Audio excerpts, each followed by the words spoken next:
Sugar-Coated Murder Podcast. It's anything but murder, Shorty, but we've got murder. We do. We can't have murder. But we have a special guest with us. That's the best part. This is Andy G. Say hi. Hey, what's up, everyone? It's Andy G here from Mood for Days Cast. Big shout out to all the Sugar-Coated Murder podcast listeners out there around the world and in North America. Thank you. And a big shout out to your fans as well. All of your fans and all of our fans, yours and ours in Canada, because we seem to have a pretty good following, I think, thanks to you. Thank you. Yeah, the crime podcasts out here are really popular, and yours is amazing, too. I really love enjoying listening to your guys' stuff out there. Thank you so much. We actually just landed number 121 on Apple charts. In Canada. Wow. So, I mean, there's probably 122. But still, at least we're on the charts. We're on a chart somewhere, and we're so happy about that. That's massive. You guys need a television show now. Oh, no. Again, faces made for radio. Right. Not for television. And you see how technologically crazy we are because you can only see our heads, I'm sure. Yeah, I mean, we don't We've know. got a microphone in a box on a table. So, yeah. Well, hey, it's working from A to Z, so it's all that matters. It definitely gives it the air of a DIY setup. Yeah. Nothing fancy here, that's for sure. No, and you've got like a great background on your screen where you can see posters and memorabilia. Yeah. Oh, you got us in the kitchen. Sorry. Yeah, my background right now is my favorite all-time horror character in the horror genre, Freddy Krueger. Oh, so there you go. Anyone out there that's a Freddy Krueger fan, I recently purchased the Freddy Krueger collection. Like all Halloween and all Christmas long, there was different Blu-ray collections out there and DVDs for him. And also, the Funko Pop behind me, too. Another fellow podcaster got me that for my birthday. Oh, nice. Back in November. Nice. That's awesome. Yeah. If you go back to my Instagram in November, I actually did an unboxing for it, too. Yeah. So Freddy Krueger, if you haven't seen it or if you heard of him, just go watch it again. It never gets old. Tell everybody how they can find your podcast and how they can find you on Instagram while we have you talking about it. Yeah, so just go on Spotify, Apple Podcasts, or anywhere else, Anchor, Google Podcasts, and just type in Mood for Days Cast. It's Mood for Days space cast. And my Instagram handle is, let me just pull it up here because there's a lot of underscores in it. So it's Mood for _days _podcast _. So again, it's Mood for _days _podcast _. Wow, that's awesome. Find me there. Perfect. They can find you, I'm sure they can. And then are you on any other social media?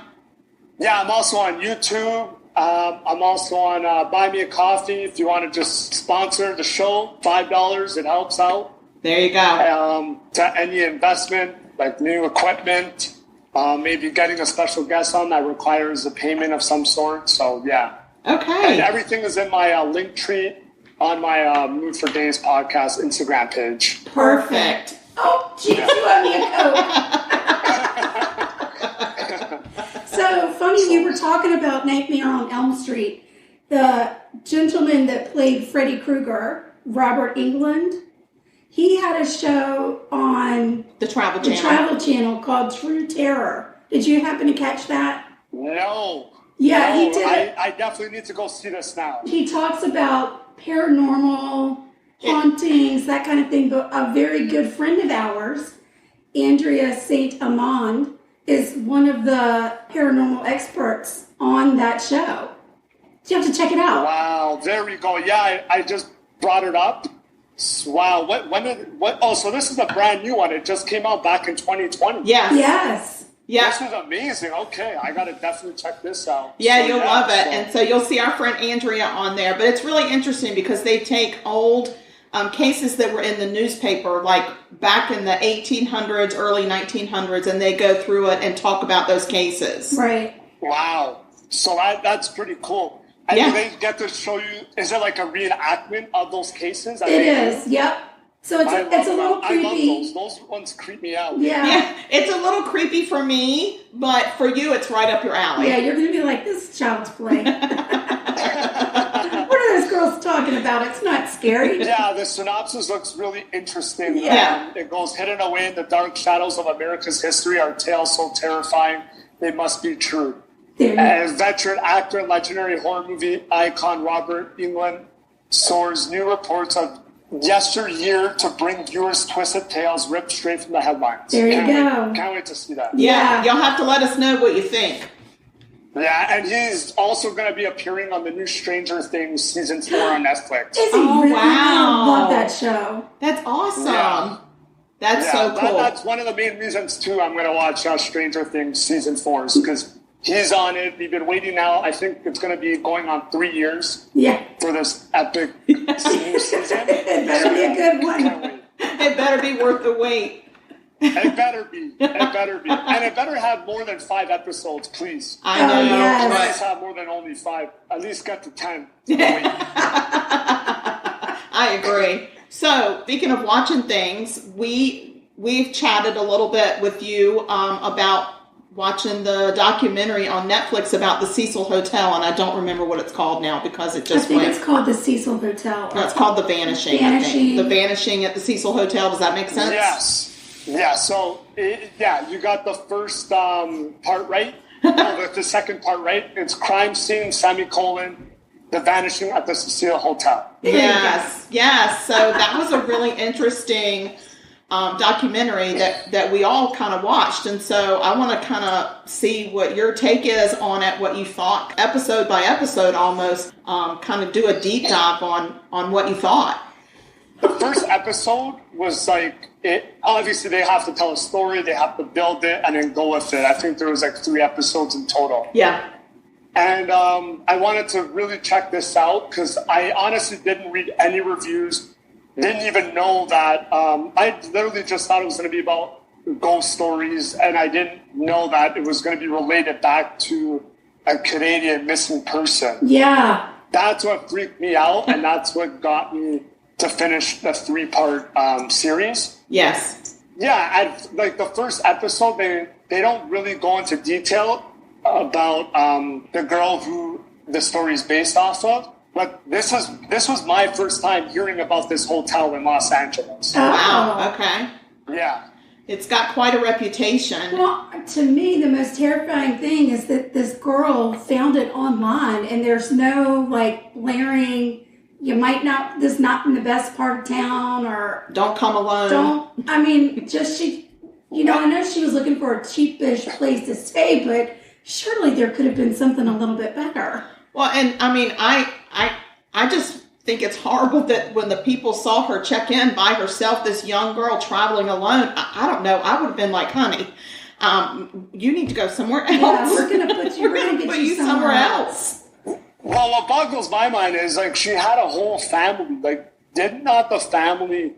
I'm not giving the family any bad reputation here, but wouldn't the family also do their due diligence of looking into a place for their daughter or sister that's going away that far? I mean, we would because we might just be helicopter type mothers. Yeah. But I guess not all of them do. I mean, she wasn't away at school. Was she away at school? No, I think she just was in a phase of her life that she was trying to find some independence, and so traveling was kind of her way to do it, and traveling to the States, which to me sends a red flag automatically because I don't think I would travel to Canada by myself. And I mean, Canada's not a dangerous place. So no, definitely not. Especially the name.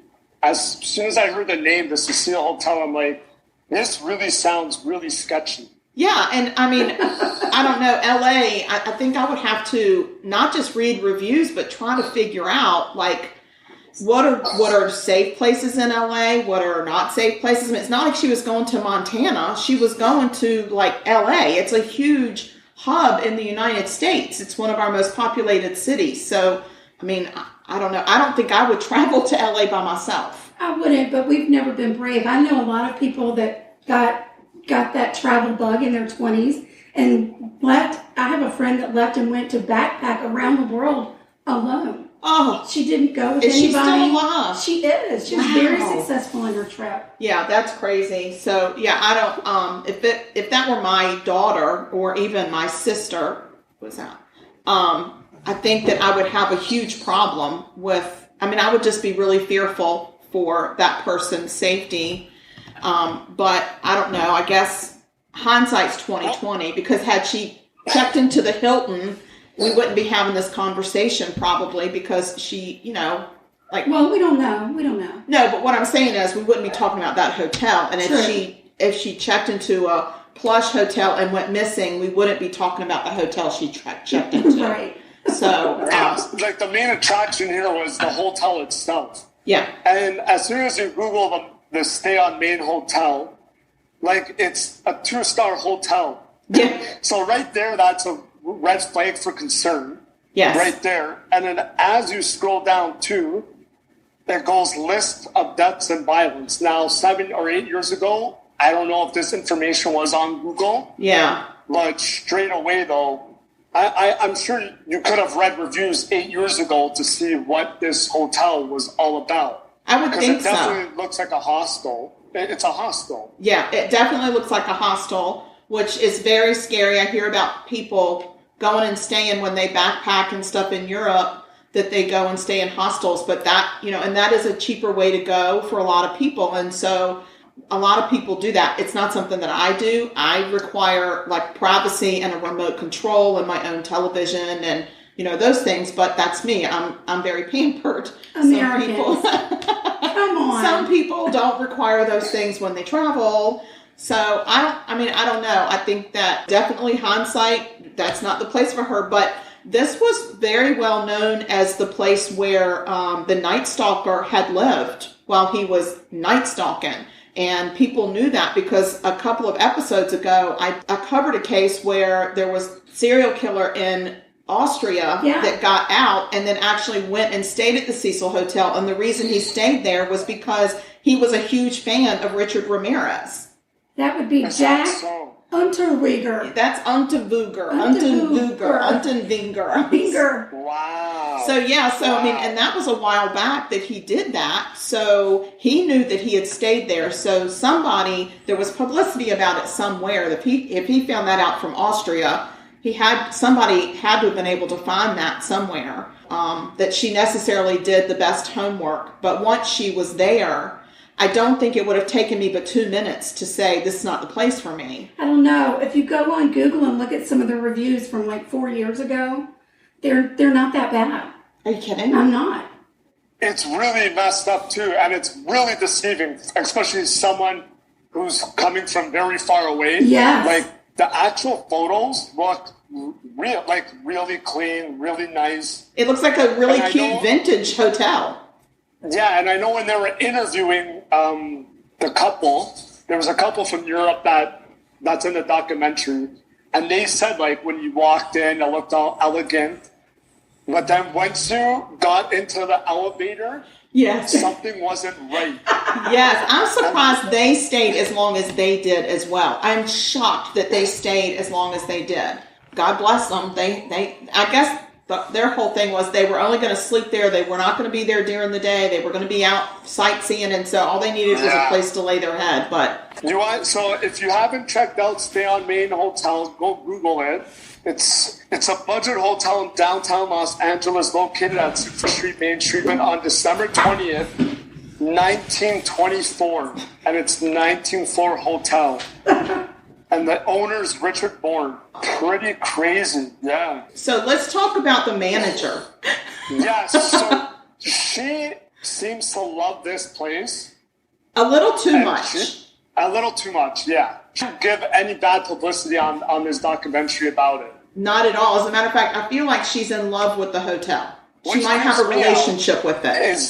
Is there like a paranormal presence there that's giving it, like she's like telling her to say these things maybe? No, I don't think she works for that hotel anymore. Not anymore. She's moved on, but she may work for that corporation, which is why she didn't really say give it a bad publicity. But while she was working there, I wonder if I don't remember if she mentioned if she felt physical presence. I don't think she did. Everything that she talked about was like rainbows and flowers. And it was like, this is a great place and it deserves a better reputation and we're doing the best that we can. And the other thing is that I kind of felt like, well, she said she had never worked in the hotel business before when she got hired to do this. Yeah. So she had nothing to compare it to. But I mean, I've never worked in the hotel business either, but I don't think it would take me but a night. Right. to say this is not for me. I don't think she was even going upstairs, taking the elevators and going into room to room. I think she sat at her desk the whole time. I did read online, though, that when Richard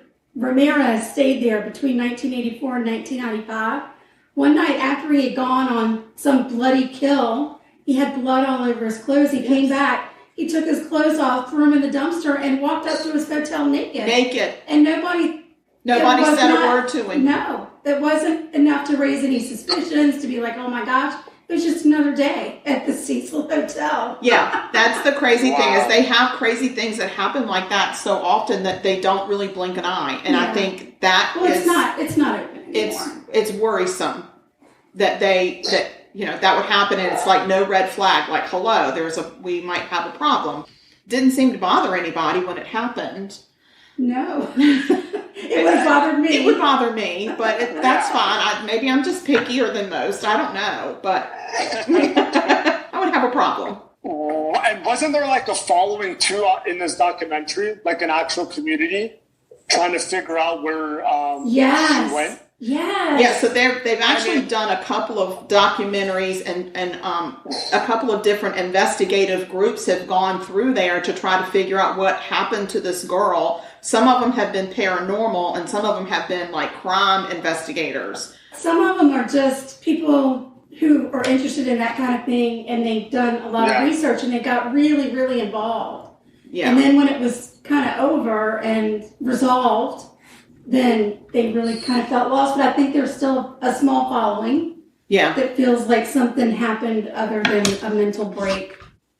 Yeah, so. And that they feel like that, that there was definitely foul play and they've been trying to prove it in a lot of different ways, but I don't think anybody that is in authority is really willing to revisit it. No, I mean, I felt like it was resolved. Did you? I do. I don't. I feel very unresolved with it. You do? Yeah. I don't. Yeah, so since after the fact that this series debuted on Netflix, the LAPD actually told TMZ that since the crime scene Vanishing at the Cecil Hotel started streaming, the LAPD's 24/7 hotline's been ringing off the hook with tips. They were told that most of the tips were connecting the hotel's haunted past to the unsolved mystery of how Lamb ended up dead in a rooftop water tank. Wow. Yeah, so I think that there are a lot of people that feel unresolved with how it all ended, at least on the documentary. So I think there are people out there that still really want the case reopened and they really want a deeper look at what might have happened.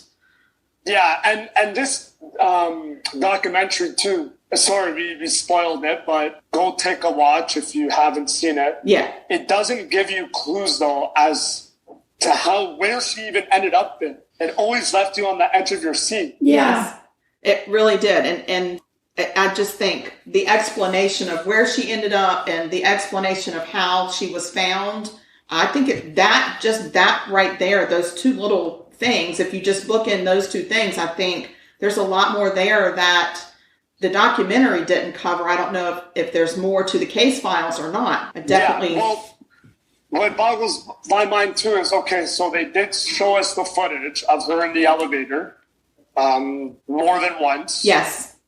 So what they didn't tell us though is, like, what we don't know is when did this start happening to her? And when she was in the elevator, I think it was episode 2 maybe, as they got deeper into the story. Yes. Where we could only see her looking outside the elevator and we could not see anything else. Then their theories are maybe there was a person outside the elevator. And so also it's hard to tell from that footage how long was she in the elevator, how long after she was in the elevator, I mean, I know that was the last time she was seen on camera, but like how long did it take before the end of the resolution part? Was it a day? Was it a week? Was it 3 hours? Like how long was she in the elevator? And I think it's very difficult to tell. Oh yeah, and that's the thing too. We don't know who or what and when, like that hotel, like what type of people are they even letting in? Yeah, I think that they're letting in just about anybody that wants to come in. Yeah. And they do house a lot of people. They did house a lot of residents from Skid Row and from that homeless community in the Cecil Hotel. As a matter of fact, I think it still houses some people there. They've not closed that part of it. So this is something new too that I'm finding out too. So there's saying that this is not an old article at all. This is pretty new. February 16, 2021. Oh, wow. So this is new news. They're saying that tragically, Alyssa was later found in a water tank on the hotel roof with her death ruled as an accidental drowning. Yeah. Alyssa's bipolar disorder was found to be a significant factor. So that was another huge factor where, again, LAPD is saying it's not a conspiracy theory. They're directing it to her bipolar disorder. And also, I'm not too sure what this is all about. The article goes on to say, factors surrounding the 21-year-old's death that to this day remain unexplainable, including the connection to the tuberculosis outbreak, which was taking place in and around the hotel at the same time Alicia witnessing. Right. And I don't know, are they trying to say that she had contracted tuberculosis and that played into her death? Like, that's a weird statement to put out. That is a really weird statement. And that's the thing, too. They played it off where it was an accidental mistake when the LAPD first brought the dogs to sniff.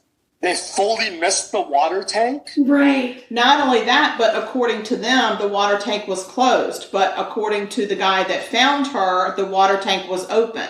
So what happened? How did it go from closed to open?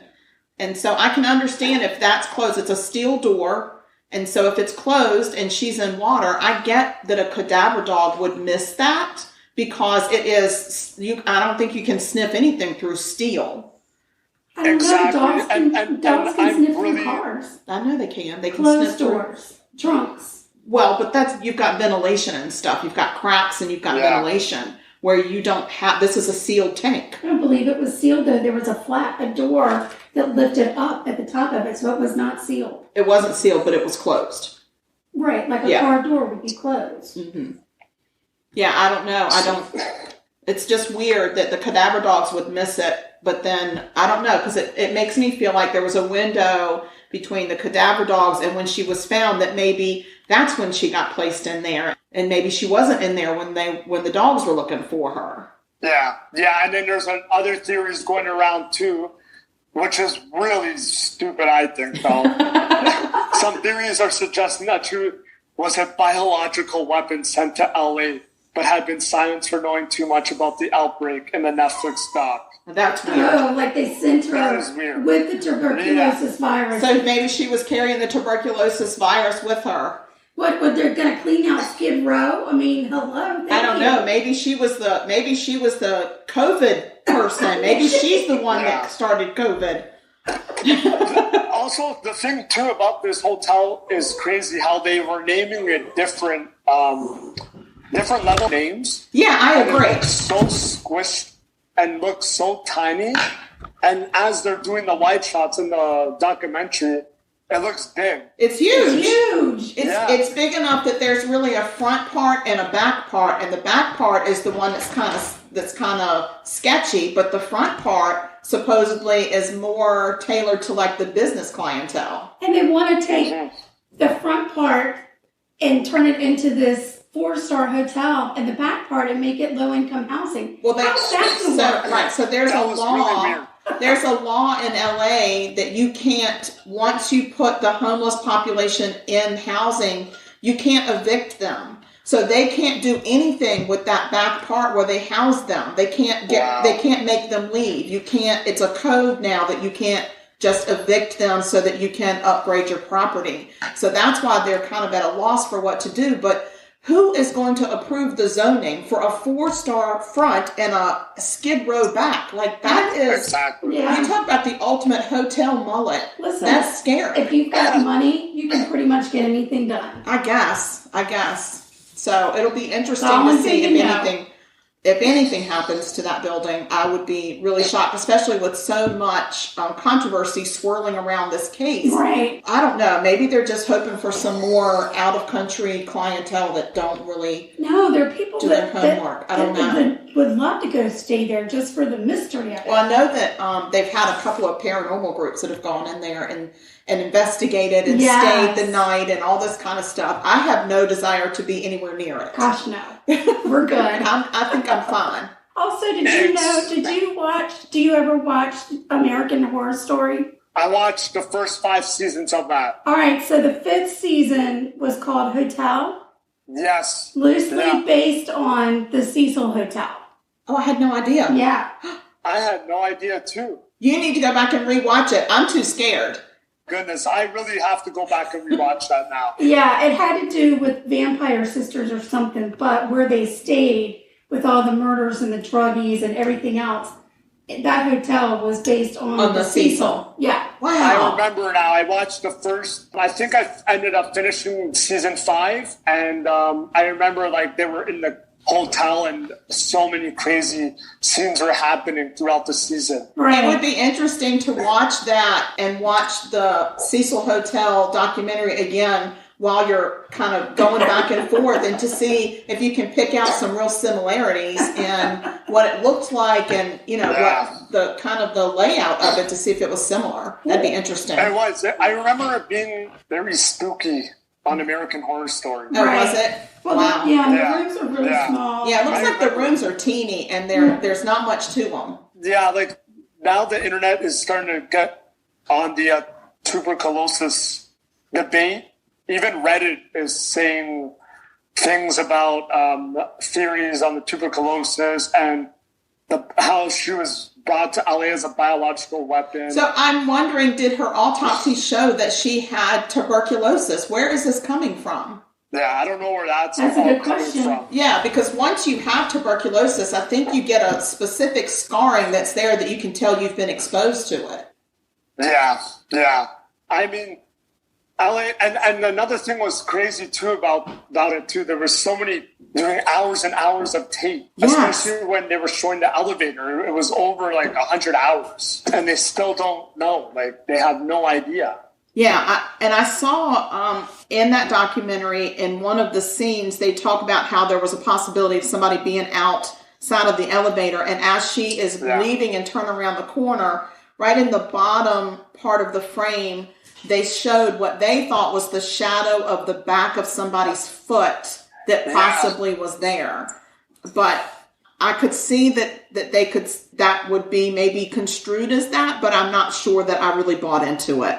I think, like, again, maybe it was, it could have been schizophrenia. I don't know. It could have been. Maybe, we don't know. Yeah, and that's what's really sad. I hope that maybe she will, in the afterlife, come back to one of her loved ones or come back to somebody who speaks to people on the other side, and maybe she'll give us her story and figure out what happened to her, because I think it's really... And then it would be nice if those people would let us know. If they could just give us a call or send us a text or just an email, whatever they could do to just let us know. But I just think it's sad for any family to just...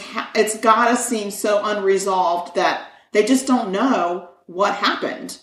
And they just can't go back and say... First, she went to breakfast, and then she went to the park, and then, like, there's nothing. It's just so erratic. It still boggles my mind. Me too. How it's still unsolved even with all the technology we have today. Yes. We still don't know if it was paranormal, if a person was there, if she had the strength to even lift up the water tank. I know, because she was a little girl. She was not. She didn't look like somebody that would be like real strong. I don't know how heavy that door is. So, this was a 4-part series, And I don't know how they say isn't exactly haunted. To me, it was haunted. I feel like there's definitely some haunting there. There's some bad juju in that place, that's for sure. I'm just going through here. So you did say Night Stalker Richard Ramirez resided on the Cecil during the horrific killing spree in the summer of 1985. Is he still alive today? No, he died in 2013. Oh, he's dead. So maybe he's haunting that place. Maybe he's haunting that place too. That's what I'm trying to figure out here. Did he kill people in that hotel, or? I don't think any of her. Murders? He lived there while he was doing the killing, but I don't think he killed anybody at the hotel. Okay, that would be something else then. That would open up a whole new theory if that was the case. So the Austrian guy, the Austrian Unterweger, whatever his name was, Unterweger. Jack, he actually killed in the hotel. He lured his victims to his room in the hotel where he killed them. So there was definitely murder. There were 3 different women that he murdered in that hotel, in his room. Wow. So I'm not sure what room number he had, but it would be interesting to try to figure out what room number he stayed in to see if it was anywhere related to where this young girl stayed. And another interesting thing that I thought of too, you don't know, so we don't know who the people are exactly staying or living in that hotel. They could also be bringing in like evil spirits. Absolutely. Yes, and I know that they interviewed the one couple from the UK that talked about staying there. I've never seen anybody else that was interviewed that was staying there at the same time as Alyssa. But, they were willing to come on and say, yeah, we were there during that time because they were drinking that nasty water where she was in the water, and they admitted to that. But I've never seen anybody else. Was the hotel not full? Surely there were other people that were there that are probably not willing to admit they were staying there. I don't think I'd admit it. I'd be like, nope, I wasn't there. I wasn't there. I wasn't there, not me. So. Well, and that's the thing. They don't want anything coming back to their name. Yeah. So that's why they won't admit it, that they were staying during that time of the murder case. Right. I agree. But I still want to know this idea. How did the LAPD miss it? Yeah. I don't know. They didn't think of checking the water tanks? Because they were up on the roof. That would be the first place I would look on a roof.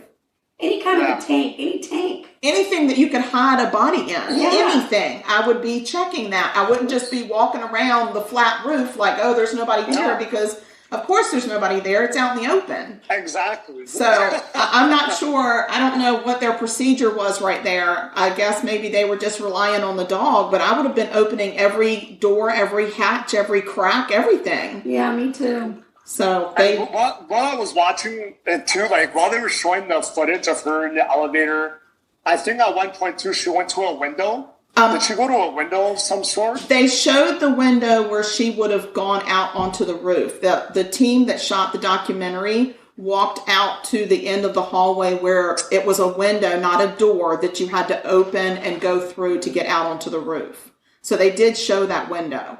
But I don't think they ever showed her. There was no footage of her at that window. I'm just trying to think here too. Again, when she's looking out both ways, to me, I feel like it was a spirit. I don't know. I feel like there was she was hearing something and she was trying to figure out where it was coming from. Not that there was a person, because if you hear a person, you know where their voice is. But if it's what they call a disembodied voice, then it's hard to figure out where it's coming from. And so I think that's what she was doing, is looking back and forth to try to figure out. And then it scared her because there was nobody there. So that's kind of what it looked like to me. And then why she pushed all those buttons is beyond me. Yeah, that's another scary thought. Right. Like if I'm trying to get away from a disembodied voice, the last thing I'm going to want to do is stop on every floor. Well, I think she was pushing buttons to get the doors to close. The doors wouldn't close. Right. But one of the buttons she was pushing was to keep the doors open, but she didn't realize. She didn't realize what she was doing. She was just hitting buttons like, get me out of here. And here's the other thing. Why have a camera in your elevator, but not in any of your hallways? Yeah, that's kind of weird. Yeah. Isn't that weird? Like, what's the point? What's the point of having it in that teeny tiny little space that just goes up and down, but not in the hallways? I don't know. So, because I think most hotels have it in the hallways and in the elevator. So then that goes back to point A of whoever owns the hotels and who's ever like the property management there. Why don't you have cameras in the hotel? I agree. I just think it was kind of sketchy. Is there some connection that they know? Like, I wonder what they would have to say. Like, yeah, I would like to hear from somebody besides the lady manager that seems to be in some type of a romantic relationship with the hotel. Right. I would like to hear from maybe a different clerk. Was there a different clerk working? A night clerk, a day clerk, any kind of a clerk? Maybe she might be the only one that was willing to talk because it's gotten so much publicity. Well, that's true. She may be the only one who would put herself out there. Who's willing to admit she worked there. Right. You know what's really weird too? When you Google it, it doesn't give you a phone number. That's because they probably have gotten a lot of phone calls from people. I'm sure they've had to take it down. Yeah. So, but how do you make a reservation? Online. I guess you go online and make the reservation? Yeah. But that is creepy. That's creepy to me. That's creepy. Yeah, that is really creepy. And even then, how come, is this place shut? I'm going to go, wait, how do you even make a reservation? Because I'm trying to go on the website and I can't. I thought it was closed. I think the hotel part of it is closed. The only thing that's open now is just the residency part of it. Okay. Right. Okay. Because I think they were trying to sell it or redevelop it. Yeah. So maybe, but if it were me, I would take the phone. I would take my phone number away. What am I able to compare prices for? They have prices. Yeah, there's right on Google. It's showing me compare prices. Why would it allow me to even see that? I don't know, because I can tell you at this point it should say, how much are we willing to pay you to come stay here? Exactly, and then it says contact this property for rates and availabilities. Oh my gosh! And I just select free cancellation only. Oh my god! Wow! Yeah, this is strange. Really strange. Crazy. That's really weird. I tell you what, don't type in your personal information in anything. They might come get you. Yeah, I actually wanted to call them, and they don't have a phone number there. I'm sure they don't. They've probably gotten so many phone calls that they are done getting. They're done. They probably don't want to talk to another soul. That's crazy. Yeah, it was a really good documentary. Like, this leads me back to that other documentary I watched back in 2020 when we were in the summertime or last spring. It was called I Don't Eat Cats, or I couldn't watch that. I read that it's really difficult to see, and I was scared because I think they show him hurting animals, don't they? Yeah, at the very beginning they do. Yeah, I can't do that. I'm such an animal lover. There's no way I could watch that and not be scarred for life. That one was really messed up too, because for him to do what he did, he created a whole community by himself, and he was pretending to create people online and actually comment on his own posts. That is so famous. And then again, too, he killed an innocent person. Yeah. That's insane. Yeah, that is crazy. And he did it so he could be famous, right? Yeah, he was That's a nut That's the job. only reason, just to be famous? famous? He was, he's really cuckoo.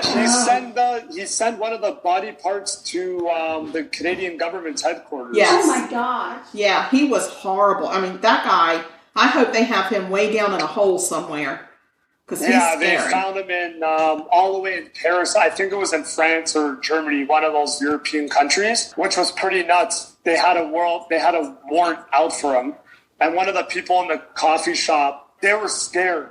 And they went outside and they had to call. Wow. Because they didn't know this guy was going to kill them. That is so crazy. And it's crazy that he was able to get out of the country and go across to Europe and get over there before anybody caught him. So, and thank God for people that pay attention to true crime, because they're the ones that are on the lookout for people like that. That was insane. That was crazy. Wow. Even then, there was a whole community too about who was the guy hurting these cats in the YouTube video. The one person too was all the way from America. Really? Who started this community? I think in Las Vegas. Oh. Yeah, to find him. Because they didn't know where he was located. They didn't even know he was in Montreal. He was just posting it. Well. Yeah. Oh. Did he kill people too? He did kill One person, I think. One person. Maybe one or two, and he killed the cat as well. He was torturing animals, and videotaping it. It was horrible. He was sick, and I never watched that one because I had read that it was really difficult to take. Yeah, I did too. And I'm just like, I gotta stay away from that one. Even though we have a true crime podcast, there's just certain places where I gotta draw the line. Yeah, we're wimps. we're really kind of wimpy when it comes to that stuff. I don't F with cats. That's what it's called. Yes. I don't F with cats. Yes, that's right. Oh gosh, that was scary. Yeah.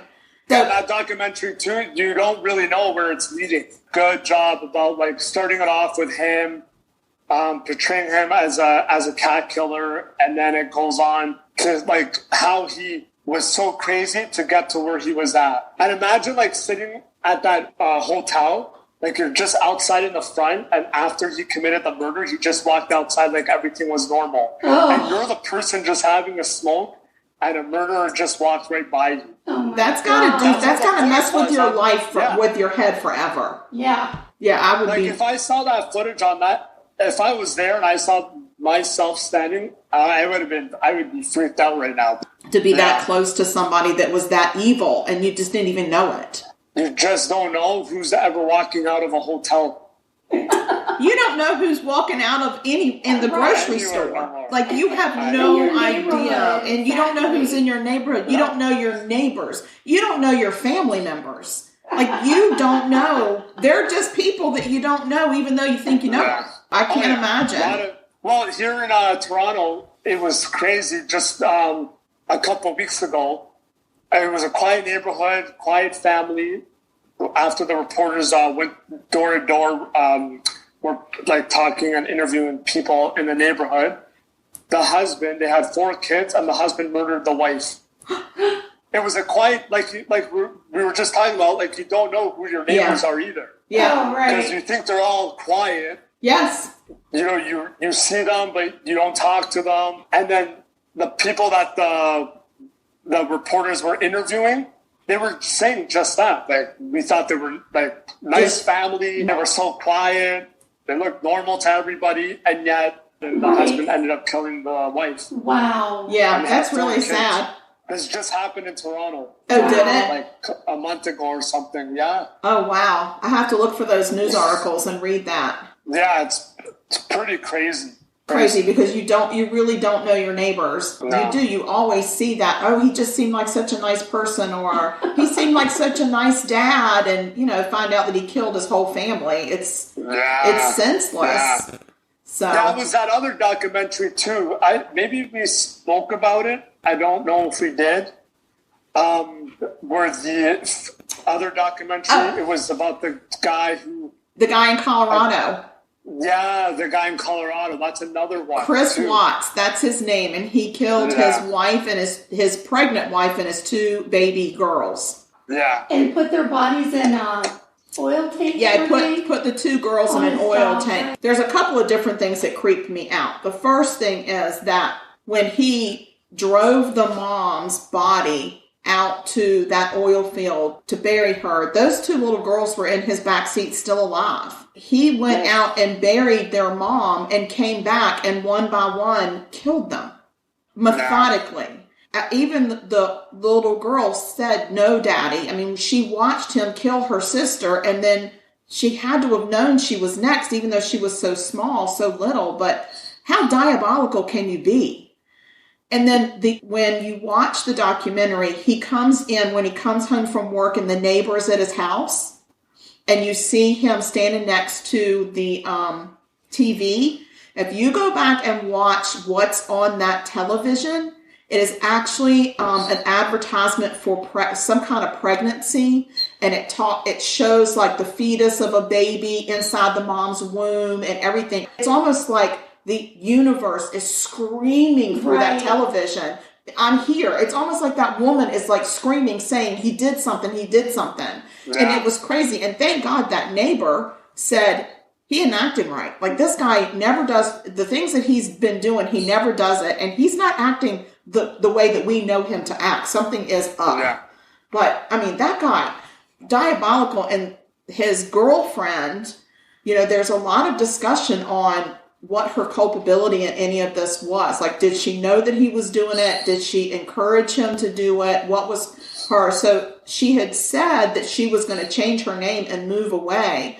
But people have posted pictures. She's still living in the town where she lived this whole time. She's not moved away. And I think she changed her last name, but she's not done anything to hide her identity physically. And she still lives in the same town. Wow. So it's just weird. Like, if that were me, I think I'd move to a different country. It would disturb me so much. Yeah. That I think I would have to go to I certainly would never date again. I would never date. Never date. Never. I would, No. I wouldn't even want to date the opposite sex. Like, at that point, I would not trust anybody. I wouldn't even want to swing for the other team. Like, at that point, I can't trust anybody. No. So I don't know. But I think she's just living her life. Somebody posted pictures of her skiing, like on a ski vacation or something. And I'm just like, I don't know how I would be able to sleep at night, even if she knew nothing about it, which she said she didn't. She didn't know he was going to do it. She didn't encourage him. She didn't know he had done it. But now. And I just don't know how I would ever be able to, I don't know. People go on with their lives in many different ways, but I just don't think I could stay in the same town and just keep living my life. Maybe she's got a really good therapist. Maybe she has a really, really good therapist. That's true. I would have to have several of them on call at all times. I'd be FaceTiming with a team of therapists every day to get me through it. But he's had some trouble in prison, and he actually went to court and he filed a complaint because somebody had beat him up in prison, and he wanted protection or something in prison.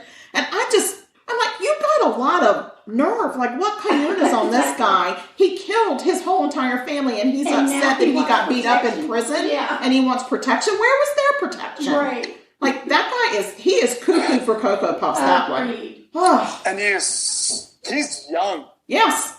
Like 35 years old. Yeah, he is very young. He's got a long, long road ahead of him. Because he's from North Carolina. Yeah, and he got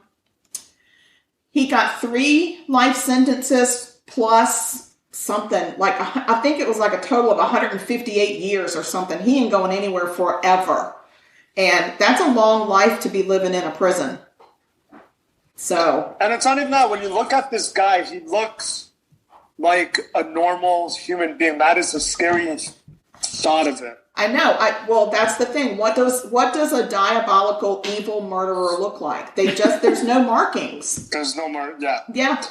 There's no trait. We can't say, oh, it's all the people that have short pug noses. Like, we can't even, like, there's no DNA. There's no markings. There's nothing. What causes and what goes through someone's mind just because you had an argument over your marriage? Well, I think it was more than that. He wanted out of his marriage, and he didn't want to have to go through the shame of divorcing his wife while she was pregnant. Like, and did he really think he was going to get away with it? Like, what was he thinking? Like, okay, what did you think was going to happen next? Right. How did you see this ending? How did you see this going for you? Did you think that you were just going to ride off into the sunset with your new girl? And what happens when she gets pregnant and then you find yet another girl? Like, was this just the beginning?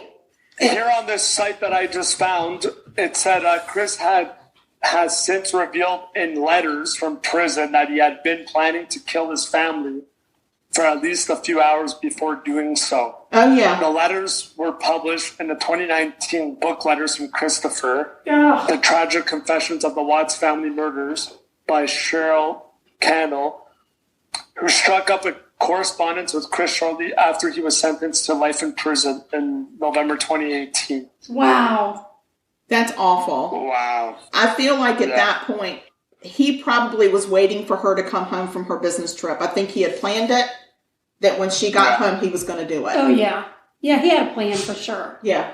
So I think she had been away on business. And so, you know, the last picture they have of her is her walking into her home with her suitcase. Right. So I think he was planning it from the beginning.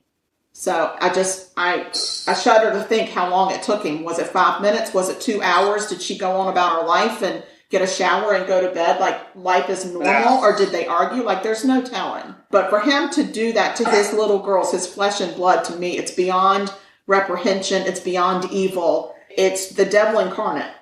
Oh, yeah.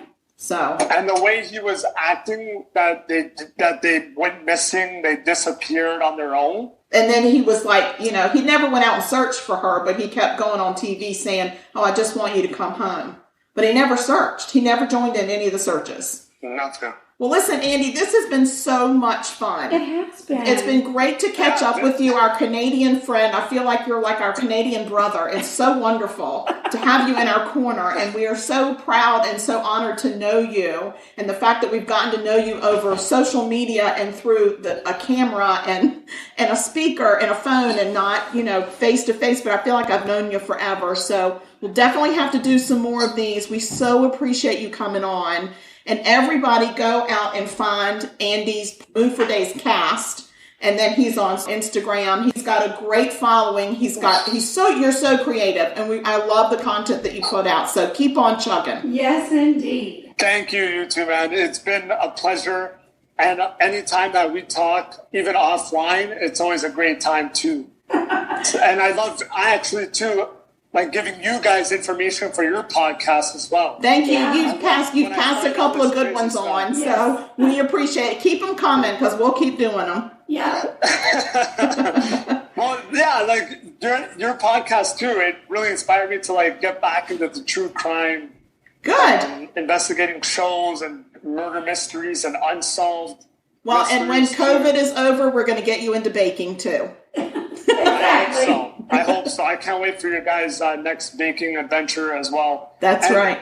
And when the borders open too, I need to come. Yes, absolutely. And we'll be waiting for you. So listen, you take care. Be safe out there. Stay sweet. Don't murder anybody because we don't want to have to talk about you. Oh, I know. Oh, no. All right. Take care. We'll talk to you soon. Take care, guys. All right. Bye-bye.